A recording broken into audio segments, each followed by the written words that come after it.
네.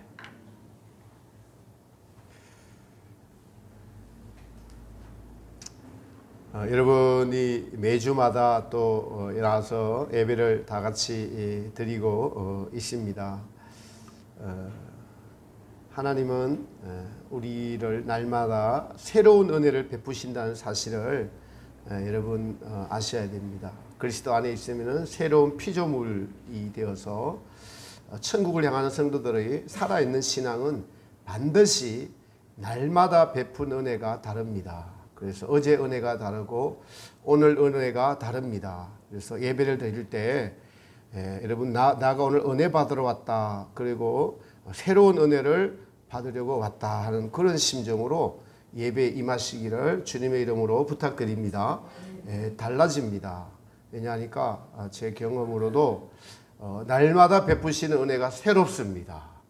천국은 새로워지는 것이고 우리의 심령이 천국으로 향하는 것이 반드시 천국으로 향하고 있다면은 주님의 은혜는 날마다 새로워집니다. 신앙생활이 결코 무미건조한 것이 아니라 주님께 나아가는 발걸음이므로 주님은 얼마나 사랑이 많으시고 긍휼이 많으시고 은혜 베풀기를 좋아하시니 우리에게 베푸신 은혜가 날마다 새로워진다. 그래서 예배를 기대할 때, 예배를 나아올 때 오늘 내게 베푸신 은혜가 무엇인고라고 소망하며, 이게 믿음입니다. 이 믿음을 가지고 나오는 분들은 반드시 새로운 은혜를 주님이 주시는 것을 경험적으로 체험해야 될 줄 믿습니다. 그럴 때 살아있는 예배, 날마다 새롭게 되는 은혜의 그 은혜의 재미, 은혜의 기쁨, 은혜의 즐거움이 우리의 신앙이 활기가 되게 하고 우리의 신앙이 열심히 있게 하고 우리의 이 신앙이 세상을 이기는 힘이 되는 줄 믿습니다. 오늘 하나님의 은혜라는 제목으로 같이 은혜를 나누고자 합니다. 여러분, 지금 여러분이 지금보다 20년 전이나 10년 전으로 돌아가라면은 여러분 어떻게 하시겠습니까? 제가 주변의 분들에게, 저희 가족들한테 물어보니까 다들 싫다고 하더라고요. 싫다고 하더라고요. 왜 그러냐 보았더니 고생한 것이 많아서, 슬픈 기억이 많아서, 인생을 기쁘게 살고 싶었는데 돌아가면은 그 세월이 보니까 슬프고 어렵고 힘들고 고달팠고 한 게 더 많은 거예요. 그러니까 깊이 생각해 보지 않고 고생했던 것들이 많아서 돌아가기가 싫다라고 이야기합니다. 저도 한번 생각해 봤습니다. 10년 전으로 돌아가라고 하니까 절대 안 돌아갑니다.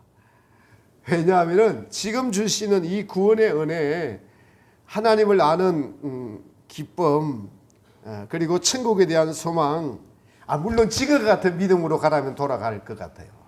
그런데 그게 아니고 그때로 돌아가서 혹 죄 가운데서 살거나 주님을 떠나거나 내가 지금 누리고 있는 주님의 은혜를 돌아가서 다시 못 누릴 수도 있겠다는 생각을 가져봅니다. 여러분, 우리는 그 성도들은 은혜로 살아가는 것을 알 수 있습니다. 죽었던 우리를 살리신 그 은혜로 우리가 살아갑니다. 가장 큰 은혜이죠. 바울은 우리의 정체성을 본질상 진노의 자녀였다라고 말합니다. 본질상 진노의 자녀였다. 허물과 죄로 말미암아 죽었던 너희를 살리셨도다라고 말씀하시면서 3절 하반절에 전에는 우리도 다 그 가운데 우리 육체의 욕심을 따라 지내며 육체와 마음에 원하는 것을 하여 다른 이들과 같이 본질상 진노의 자녀였다. 본질상 진노의 자녀라는 말씀은 도대체 방법이 없다는 겁니다. 하나님의 진노를 받아 마땅한 사람들이었다라는 것이죠. 하나님의 자비와 긍휼과 사랑을 입을 구석이라고는 우리 자신에게는 전혀 없다, 조금도 없다라는 그런 말씀입니다. 요한복음 8장에 보면 예수님께서 내 말이 너희 안에 거하면 너희가 참 내 제자가 되고 진리가 너희를 자유케 하리라 라는 말씀이 있습니다. 내 말이 너희 안에 거하면 너희가 참 제자가 되겠다. 그리고 예수님과 유대인들과 이 대화를 나누다가 유대인들이 계속 예수님의 말을 책잡습니다. 너가 귀신 들리지 않았느냐. 그래서 예수님께서 나는 내 아버지의 말을 듣고 아버지를 공경하면을 너희가 내 말을 무시하니 어찌 나를 믿을 수 있느냐라고 말씀하십니다. 여러분, 저는 수요 예배 때 여기서 참 큰 깨달음과 은혜를 받았습니다. 여러분, 남에게 무시당해 본 적 있으신지요? 무시당해 본 적 있죠. 생각만 해도 기분 나쁩니다. 그래서 그 사람 떠오르면 같이 무시해 주고 싶죠. 인간 본성은 남에게 무시하면 반드시 갚아주고 두 배로 돌려주고 싶은 마음이 듭니다. 하버드 교수가 연구한 것을 발표한 걸 본 적이 있습니다. 인간이 상처받지 않고 스트레스 받지 않은 상태가 되려면 상처받은 것, 남에게 피해를 입은 것, 자존심 상한 것, 무시당한 것에 대해서 꼭 두 배로 무자비하게 돌려주면은 아주 그냥 마음이 편하대요. 다 해소된대요. 두 배로 돌려주면 된대요. 이거는 지금 악으로 악을 갚는 것을 말하고 있는 것입니다. 그래서 돌려주기 위해서 여러분 세상은 힘과 권력을 가지려고 하는 것입니다. 근데 예수님과 유대인들과의 대화에서 지금 유대인들이 예수님 보고 마귀들 듣다고 해요. 사실은 유대인들이 마귀에 들렸죠. 마귀에게 안전 쏘김을 당해가지고 하나님의 아들이 왔는데 몰라보니까 거짓의 지배를 받아서 자신들이 마귀의 조종을 받고 있다는 사실을 전혀 알지 못하고 있습니다. 요한복음 8장 44절에 그래서 너희 아비는 마귀이다. 그는 거짓의 아비다. 속이는 자의 대가다라고 말씀합니다. 진리를 말할 때마다 다 제 것으로 하나님 것을 제 것으로 말해갖고 너희를 속인다. 그래서 하나님의 아들이 왔는데도 속임을 당한 유대인들이 마귀가 아니냐 이렇게 말하는 거예요. 마귀가 하나님의 아들을 보고 마귀라 그러는 거예요.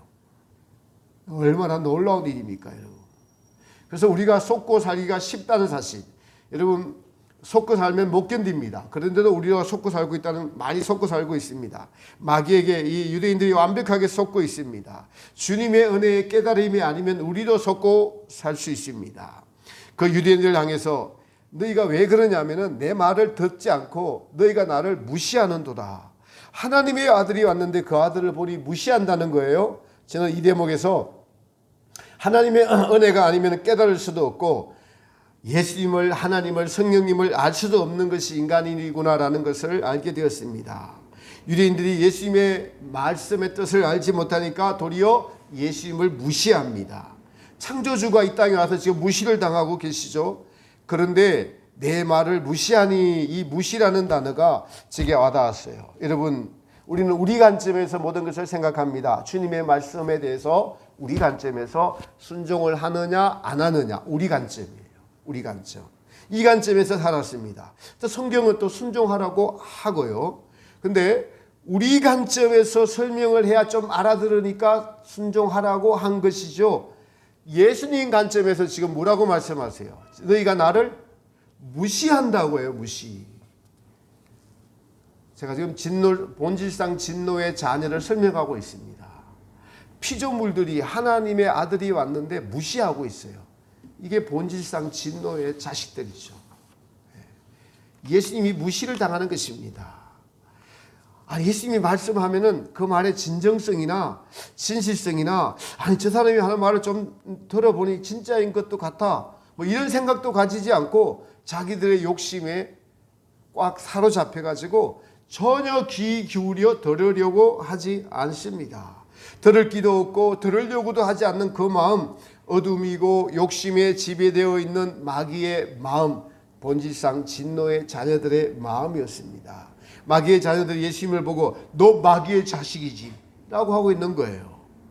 근데 우리가 예수님의 말씀을 순종하지 않는 것이 아니라 무시한다고 생각해 본 적이 계시나요? 예. 여러분, 우리가 부모님의 말을 무시하거나 상사의 말을 면전에서 무시할 수 없습니다. 만왕의 왕, 만주의 주, 우리의 구세주 예수님의 말씀을 사실은 무시하며 살았습니다. 귀담아 듣지 않고 흘려보내거나 무시하고 살았습니다. 그래서 주님의 말씀을 깨달으라, 성령이 하신 말씀을 들을지어다, 내 말 좀 잘 들어보렴, 사랑으로 지금 계속적으로 권고하고 주일날에도 어서 말씀으로 권고하고 권면하고 우리의 마음에 들어오시고자 예수님은 사랑을 오래 참아주시지만은 듣지 않고 무시한 것에 대해서는 반드시 그리스도의 심판대에서 찾으십니다. 그것은요, 조금만 생각해 보면 알 수 있어요. 우리가 예수님의 은혜가 없을 때 무시당하면은 배로 갚아주고 싶어 하시죠. 마음에 들죠? 하나님의 심판에는 자비와 긍휼이 없습니다. 여러분. 우리 그것을 저도 지금 이렇게 설교를 하고 있지만은 저도 그것을 온전히 모르는 사람입니다. 그것을 온전히 안다면은 제가 이렇게 살지 않겠죠. 그래서 저는 주님을 무시하지 않는 삶을 살기를 원합니다라고 고백을 드려 보았고, 그렇게 살기를 원하고 있습니다. 예수님 관점에서 우리를 사랑해 주시고 애타게 부르주시며 말씀해 주시는데, 우리가 들은 척도 하지 않고 들으려고도 하지 않는 것이 본질상 타락한 인간의 실상이라는 것입니다. 전라도 영암에서 한 가장이 아내와 아들 셋, 20대 아들 셋이 지체 장애자라고요. 이게 죽여가지고 사회에 큰 이슈가 되고 문제가 되고 있습니다. 뭐 자세히는 다 나중에 알겠지만은 그냥 들려지는 소식이, 뉴스의 소식에 의하면은 동네에 어떤 이 성범죄와 연관이 되어서 자기 살아온 인생에 치명타가 될 것 같아서 자기가 아내가 알면은 큰일 난다고, 그럼 나도 죽고 다 죽어버리겠다고 그렇게 이웃에게 말했다는 것입니다.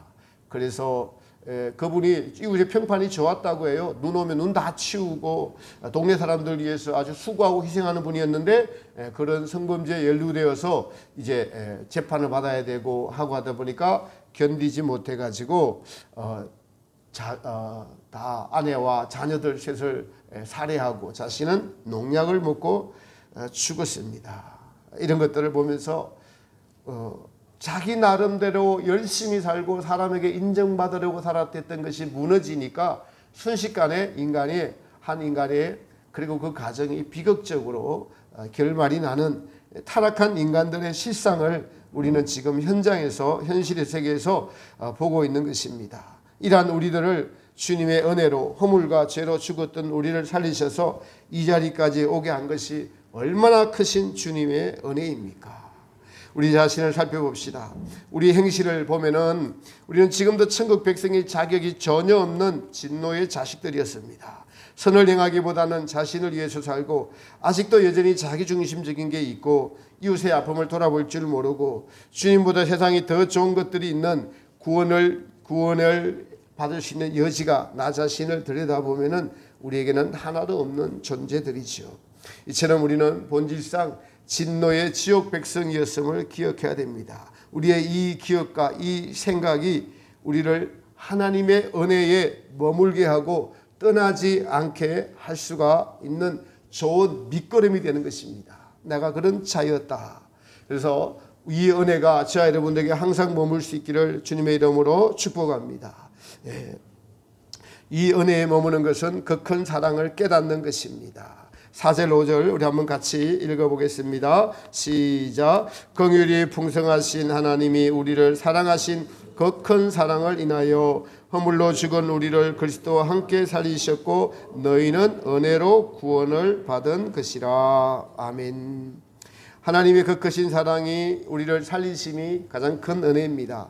허물로 죽은 우리를 그리스도와 함께 살리셨고 예수님의 십자가의 죽으심 때 우리도 같이 죽으심으로 우리를 살려주셨습니다. 이 사실은 죄의 시작은 사람으로 아담으로 말미암았으나 죄의 마침은 십자가에서 예수님이 죽으심으로 죄를 끝내셨다는 의미가 있습니다. 성도들은 이 사실을 바탕으로 개개인의 죄는 광야를 다 통과한 후에 영적 할례를 받아야 끝이 난다는 것을 우리는 이제 성경의 진리로 말미암아 깨닫게 되었습니다. 그러므로 우리는 날마다 죄사함의 치유를 받아야 하는 존재들입니다. 주님의 목적은 우리의 몸과 마음을 깨끗하게 하셔서 치유하셔서 천국 백성을 만드시려고 우리를 아직도 데려가지 않으시고 이 땅에서 날마다 우리를 치유하시는, 정결케 하시는 일을 하고 계시는 것이죠. 이것이 얼마나 큰 은혜인지요. 우리는 이것을 발견하고 날마다 치유받아야 되고 또 그 치유받은 은혜와 경험을, 그 사랑을 나누며 사는 것이 성도들의 사는 삶이다라고 할 수 있겠습니다.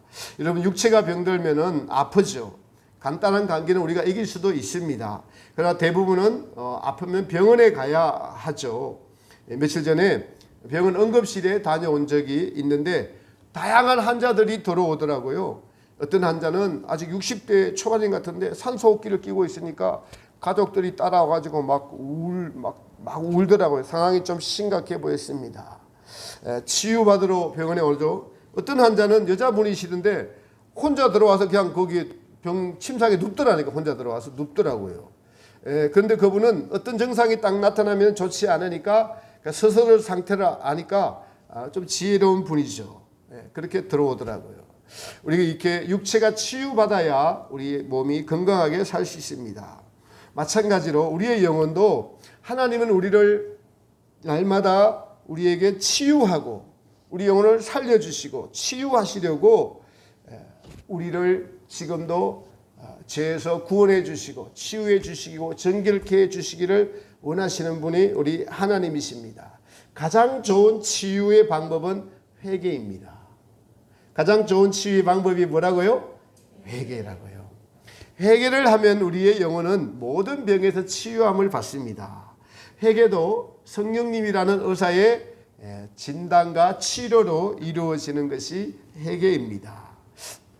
상처가 좀 깊은 분들이 있을 수 있어요. 상처 없는 분들이 없습니다. 여러분, 죄와 정욕이 있는 한 우리는 상처를 늘 가지고 살아요. 모르고 있을 뿐이죠. 상처가 없다고 생각하는 분들의 특징은 남에게 상처를 좀 많이 주고 있다는 사실입니다. 회개가 가장 좋은 치료약입니다. 눈이 좀 뻑뻑한 분들은 그냥 안약을 항상 가지고 다니죠. 고혈압이 있는 분들은 항상 약을 가지고 다니면서 정기적으로 먹어야지 치료가 될 수 있습니다. 우리의 가장 좋은 치료는 늘 가지고 다닐 수가 있는 것이 있는데 수시로 회개하는 것입니다. 순간순간 회개함을 사는 점이 가장 좋은 치료 방법입니다. 응급실에 혼자 걸어서 들어온 그분은 자기 정상을 알기 때문에 그냥 오는 거예요. 우리도 성령님의 빛비춤으로 자기 정상을 알면은 그 즉시 응급실에 가면 됩니다. 그것이 뭘까요? 회개입니다. 할렐루야. 회개입니다. 회개. 누구보다 하나님의 영이신 성령님께서 치료자가 되어주셔서 정상을 알려주세요. 그 성령님과의 동행함이 가장 좋은 치료 방법입니다. 들고 다닐 필요도 없고 주머니에 다 넣고 다닐 약 필요 없습니다. 같이 나와 동행한다고 믿기만 하면 됩니다. 믿기만 하면 됩니다. 그분과 교통하고 그분과 함께하는 방법이 바로 우리를 회개케 하고 또 치유하고 깨끗게 합니다. 이쯤 되면은 사실은 작은 병들에 이제 걸리지 않습니다. 긴장을 하고 살아가니까요. 여러분 그렇습니다. 죄 바이러스의 침투에 지금껏 경계하면서 건강을 지켜왔으니 이제 우리는 웬만큼 성령님과 동행하는 분들은 건강하게 깨끗하게 정결하게 살 수 있습니다. 그러나 상처가 깊으신 분들은 수술을 해야 됩니다. 직업병에 걸리신 분들 계시죠. 한 자리에 오래 앉아 있거나 그래서 집중을 해야 되고 허리가 아프고 고질적인 병이 될 수도 있습니다. 영적인 것으로 우리가 가족끼리 존경해 주지 못하고 서로 주고받은 말의 상처들, 이 상처들이 여러분 반드시 치료되어야 됩니다. 이것이 우리의 삶에 우리의 신앙에 얼마나 성장하는데 주님께 나아가는데 깨끗하게 되는데 큰 걸림돌이 되고 있는지 우리가 못 느끼고 있어요. 상처가 깊으면 그 치료가 오래 걸립니다. 집중 치료를 받아야 됩니다. 병원에 가니까 집중 치료실이라고 있더라고요. 중환자실에서. 그 치료는 먼저 여러분 우리가 자기가 상처를 받은 사람이라고 인정하는 거예요. 그리고 그 상처로 말미암아 우리가 짜증나고 분노가 일어나고 남을 쉽게 판단하고 정죄하고 하는 습관, 삶의 의욕이 없는 그런 포기하고 싶은 이런 것들이 전부 다 상처 입은 심령들에서 나타나는 현상들이에요. 이러한 증상들이 나타날 때마다 내 안에 나의 연약함으로 말미암아 온 이 상처들이 내 안에 있구나라고 인식을 하고 주님께 이 문제를 가지고 나와서 치료를 받아야 합니다. 주님의 안식과 평강과 기쁨이 없는 우리 영혼의 공고한 상태는 바로 상처 입은 영혼들이 아파하고 고통스러워하고 있기 때문입니다. 그래서 교회에서 오면 교회는 치료하는 것이에요. 치유하는 것입니다. 교회 와서 상처받으면 안 돼요. 교회는 왔다가 치유받고 가는 곳이 되는 줄 믿습니다. 먼저 치유받은 자들이 치유해 주는 거죠. 치유받은 그 기쁨, 치유받은 경험, 치유받은 사랑의 경험들이 타인을 치유해 줄 수가 있는 거죠. 여러분, 예수님께서 이 땅에 오셔서 한 3대 사역은 치유하는 거예요. 첫 번째, 말씀을 전파하고 제자들을 양육하는 거였어요. 그래서 먼저는 치유해야 됩니다. 성도는 죽을 때까지 사실은 치유받고 치유받는 것입니다. 죄로 말미암아 더러워졌던 우리의 몸과 마음과 행실들을 깨끗게 되는 것이 치유받는 것입니다. 우리는 연단받으라라고 하는데 연단의 결과는 사실은 치유예요.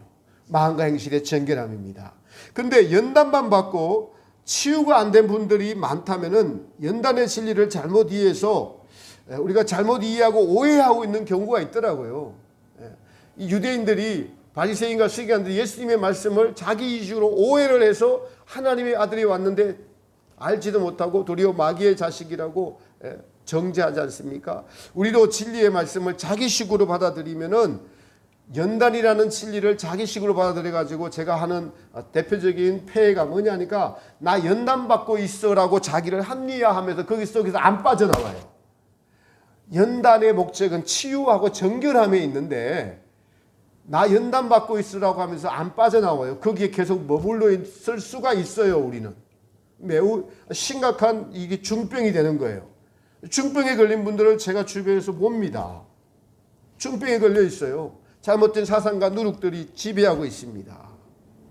여러분, 우리는 하나님은 우리를 치유하시고 싶어, 사랑하시고 해주고 싶고, 치유해주고 싶고, 하나님이 누군지를 알려주려면은 마음의 상처들을 가지고는 하나님을 볼 수가 없기 때문에 이걸 치유해야만 하나님을 제대로 볼 수가 있고 하나님을 제대로 만날 수가 있습니다. 그래서 하나님은 우리를 치유해주고 싶어 하셔요. 상처 같은 걸 치유해 주셔서 깨끗한 심령. 그래서 나중에 마음이 청결한 자가 하나님을 볼 것이요. 거기까지 가는 것입니다. 물론 그 상태에서는 온전하게 보는 것이지만 그 전의 단계더라도 우리가 치유받을 때마다 우리가 치료받을 때마다 하나님의 사랑을 느끼고 하나님의 살아계심을 느끼고 하나님을 볼 수 있는 눈들이 우리에게 주어집니다.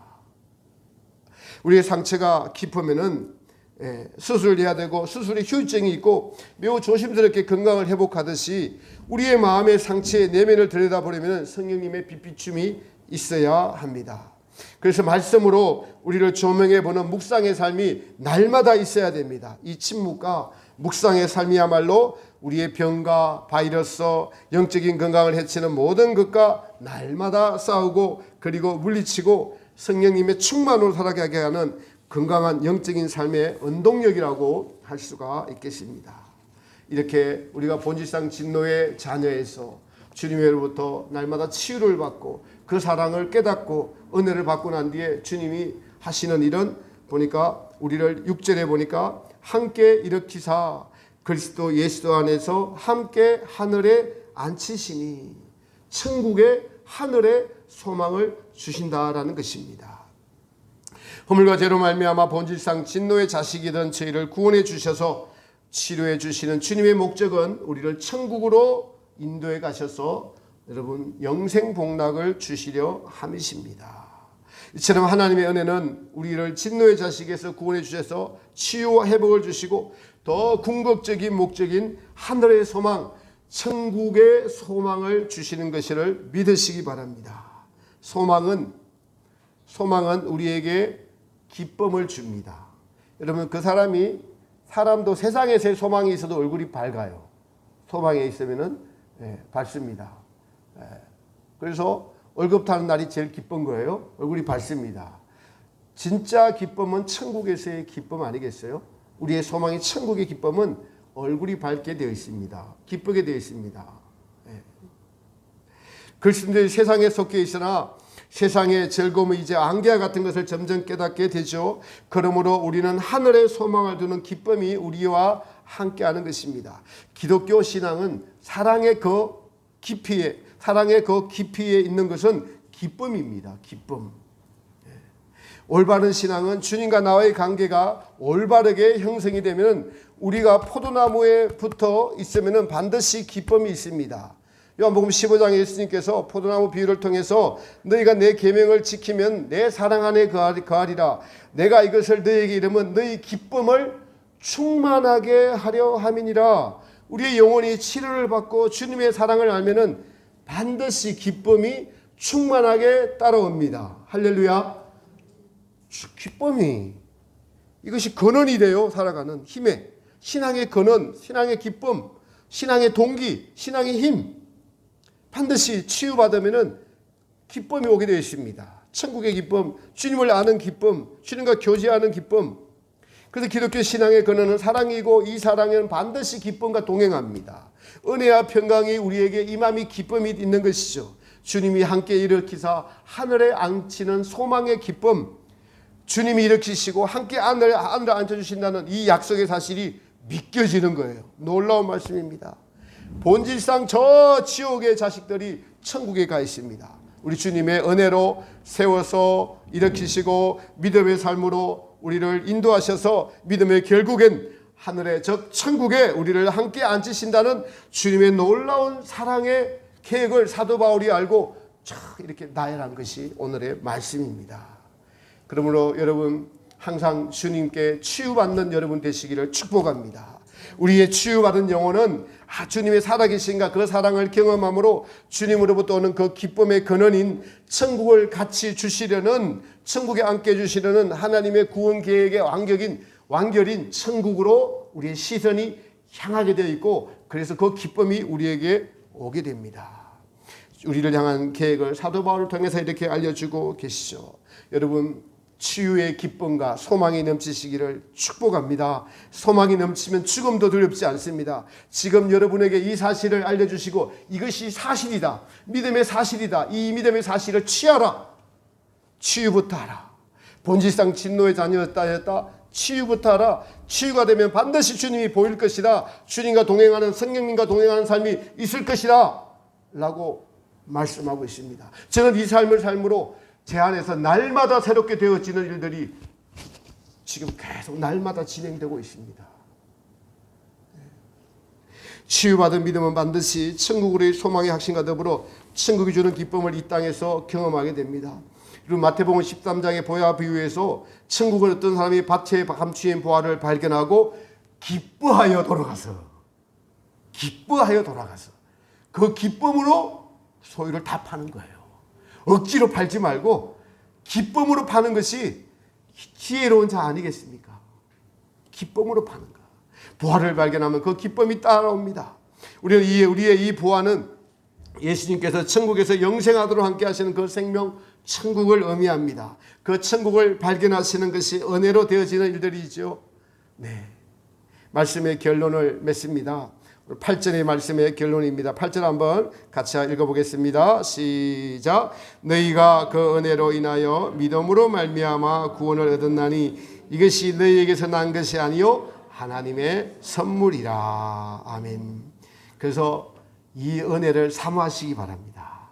은혜에 거하시기 바랍니다. 성령 충만하시기 바랍니다. 은혜가 왕노릇하는 삶이 무엇인지 경험하기를 소망하고 그 삶을 한번 살아보십시오. 마태복음 25장에 세 가지 비유가 나오는데 첫째가 열 처녀 비유입니다. 등과 기름을 가진 5 슬기로운 처녀와 등만 가진 슬기롭지 못한 어리석은 처녀 5에 대한 내용이죠. 그런데 기름을 가졌다는 것은 성령 충만함을 의미합니다. 이 은혜의 충만은 성령님의 사실과 함께 사는 삶, 성령님의 충만을 의미합니다. 그러므로 성도들은 은혜의 주체이신 성령님을 구하고 두드리고 찾고 나는 주님을 원합니다. 주님을 사모합니다. 예수님과 함께하는 삶을 살고 싶습니다. 여러분, 이 은혜를 받고 나가서 이 은혜가 유지되려면 계속 그 마음의 소원이 여러분에게 있어야 돼요. 같이 한번 해볼까요? 주님을 원합니다. 성령님을 원합니다. 수시로 하십시오. 수시로 하시면은 성령님은 우리가 함께 하고 싶어 해요. 그러면은 우리를 빛과 어둠을 나눠주시고 주님의 말씀을 알려주시고 주님의 뜻으로 채워주십니다. 그러니까 주님의 말씀 알려주셔서 주님의 생각으로 나의 생각을 밀어내는 거예요. 그렇게 하지 않으면 내 생각 가지고 살다가 주일날 와서 회개 조금 하고 다시 돌아가서 또 자기로 살아갑니다. 그 삶이 유지되지 마시고 주일날 올 때마다 새로운 은혜를 베푸시는 새로운 것을 베풀어 주시는 주님을 기대하면서 사시고, 그리고 날마다 순간순간마다 성령님을 사모하면서 성령님을 원하면서 주님의 뜻으로 채우고 주님의 마음으로 채우고, 그렇게 될 때 내 마음을 내보내고요, 내 생각을 내보내고, 그리고 상처 입은 감정 들어왔을 때 주님 연약해서 또 화를 낼 때, 짜증을 낼 때 있습니다. 그럴 때 주님 어찌합니까? 주님 제가 죄인입니다. 여전히 연약합니다. 주님 성경에 보니까 저는 연약해서 할 수 없습니다. 주님 도와주십시오. 이게 살아있는 신앙이고 하나님이 기뻐하는 신앙이고, 이 신앙을 계속 유지해 가다 보면 여러분에게 1년 안에 6개월 안에 놀라운 일이 생길 것입니다.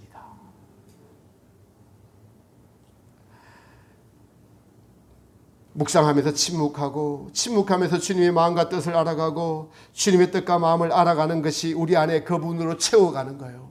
예수님과 하나 되어가는 겁니다. 성경이 말하는 연합이 이루어져 가는 겁니다. 성화가 이루어져 가는 겁니다. 예수님을 닮은 인격이 우리 안에서 이루어져 가는 삶이 실제적으로 내 안에서 진행되는 것입니다. 우리의 생각과 감정과 우리의 것이 바로 어둠이라는 사실을 알게 되고 빛을 가져다 주시고 빛으로 인도해 주시며 빛 자체이신 성령님과 교통하는 삶을 살게 될 수 있는 것입니다. 지난주 제가 산행실, 주거행실이라는 말씀을 드린 것처럼 성령님을 쫓아 행할 때, 성령님과 늘 교통하는 삶을 살 때에 우리는 살아있는 신앙이 됩니다. 이것이 이 삶이 곧 은혜의 삶입니다. 대부분의 성도들이 교회에 와서 출석해서 은혜를 받고 갑니다. 그러나 은혜를 유지하는 데는 실패합니다. 실패하는 삶을 반복하지 마시고 다시 은혜가 떨어졌을 때 다시 성령님을 사모하고 주님을 사모하는 마음으로 생각을 바꾸면 됩니다. 여러분, 제가 말씀드렸습니다. 생각을 바꾸지 않으면 아무런 일이 일어나지 않는다고. 그래서 오늘 다시 한 번 더 여러분에게 권면드립니다. 여러분, 생각을 바꾸시기를 축복합니다. 주님의 것으로 바꾸겠습니다. 주님의 생각으로 채우겠습니다. 나는 연약하니 도와주십시오라고 여러분의 심령속에서 진실하게 외치면은 주님이 보시는 제일 중요한 것은 진실한 마음이에요. 그 진실한 마음은 반드시 성령님이 역사하십니다. 우린 다 연약합니다. 다 넘어집니다. 이 묵상의 삶, 성령님이 나와 함께 하신다는 것을 경험하는 삶이야말로 성도가 은혜 아래 산다고 할 수가 있습니다. 우리는 은혜가 왕노릇하게 하고 은혜가 우리를 이끌어 가야 돼야 됩니다. 그렇지 않으면 우리 자신을 보면 여전히 실패하며 살아온 우리 인생을 여러분 한두 번 경험한 게 아니고 늘 경험하며 살아왔습니다. 은혜를 사모하십시오. 이 성령 충만이, 은혜의 삶이 우리의 자아를 이길 수 있는 유일한 방법입니다. 성령님이 우리를 이끌어가는 삶, 우리는 그 은혜의 성령님과 함께하며 인도함을 받는 삶이 구원의 완성을 향하여 나아가는 삶인 것입니다.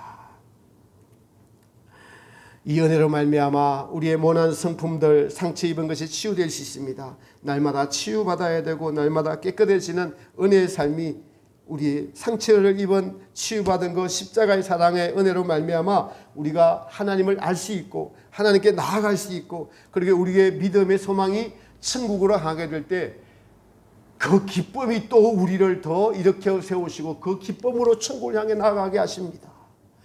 반드시 똑같습니다. 육체가 치유받으면 건강한 기쁨이 있잖아요.